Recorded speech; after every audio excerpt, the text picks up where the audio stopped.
মৃত্যু না হয়। ভগবান ব্রহ্মা তখন বললেন, এই জগতে যে জন্ম নিয়েছে তাকে মৃত্যুবরণ করতে হবে। আমরা মানব মৃত্যুকে ভয় করি, কিন্তু মৃত্যুকে ভয় করবে কেন? মৃত্যুকে ভয় করার কোনো কারণ নেই। মৃত্যুকে জয় কে করবে? মহাকাল ভগবান শিব মৃত্যুকে জয় করে। ভগবান শিবের আরাধনা করুন, ভগবান শিবের মন্দিরে যান, এক ঘটি জল নিয়ে অর্পণ করুন, বেলপাতা দিন।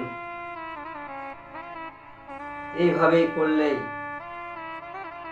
এত সহজে তার মৃত্যু হবে না। একটি ভগবান শিবের ভক্ত ছিল, তিনি অত্যন্ত ভগবান শিবের ভক্তিতে লীন হয়েছিলেন, কিন্তু তার পরিবারের জন্য ভক্তি ছেড়ে তিনি কুকর্ম করতে লেগে গেলেন, আর সেই কুকর্মর ফলে তাকে মৃত্যুর মুখে পড়তে হয়েছিল। আর সেই মৃত্যু থেকে ভগবান শিব তাকে রক্ষা করেছে। ভগবান শিবের আরাধনা করুন, ভগবান শিব রক্ষা করবে। গজাসুর বর নিলেন যে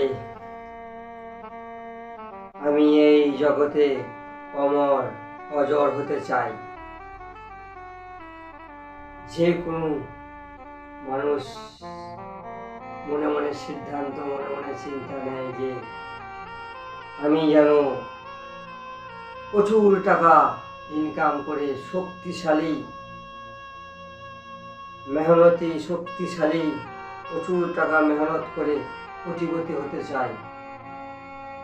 আরে বাবা, যতই কোটিপতি হোক